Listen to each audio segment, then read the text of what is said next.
मोदी जी सही सही बताओ, इस राखी का दाम कितना लगेगा? आप साल भर में एक बार राखी की दुकान खोल कर बैठते हो और इतनी महंगी राखी बेचते हो जिसका कोई हिसाब नहीं। बहन मायावती जी, जब रक्षाबंधन साल में एक बार आता है तो एक ही बार तो राखी बेचूंगा, पूरे साल भर थोड़ी बेचता रहूंगा मैंने आपको इस राखी के 100 रुपए बताए थे, तो आप 90 रुपए दे दो, 10 रुपए कम में दे देता हूँ आपको मैं। नहीं मोदी जी, इस राखी के मैं 20 रुपए दूंगी। 20 रुपए में आप अगर ये राखी देना चाहती हो तो दे दो। बराबर में केजरीवाल जी राखी की दुकान खोल कर बैठे हैं, उनकी दुकान से मैंने ये राखी नहीं खरीदी। मैंने सोचा आपसे हर साल लेती हूँ तो आप ही से ही राखी को खरीदूं मैं, लेकिन आप तो बेहिसाब दाम लगा रहे हो। और कल को रक्षाबंधन है, मुझे इस राखी को लेकर भाई लालू जी के यहाँ पर राखी बांधने के लिए जाना है। सही रेट में दो ये राखी। 20 रुपए तो बहुत ज्यादा कम है, ऐसा करो 30 रुपए दो और राखी को ले लो। मोदी जी एक बात बताओ, कितनी देर तक मैं खड़ी रहूं? कितनी देर में आप मुझे राखी दोगे? बहन सोनिया जी, आपका ध्यान है मुझे,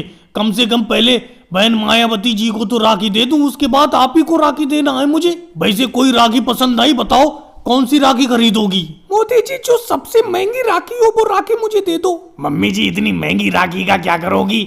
अरे वैसे भी इस राखी को आपको कल को मोदी जी के हाथों पर बांधना है, कोई सस्ती सी राखी ले लो। नहीं राहुल, तू आराम से चुप बैठा रहा। मैं महंगी से महंगी राखी मोदी जी के हाथ पर बांधूंगी। आज भले ही मैं इनकी दुकान से राखी खरीदने के लिए आई हूँ, ये कितनी भी महंगी थे कोई बात नहीं है, मैं महंगी से महंगी राखी खरीदूंगी।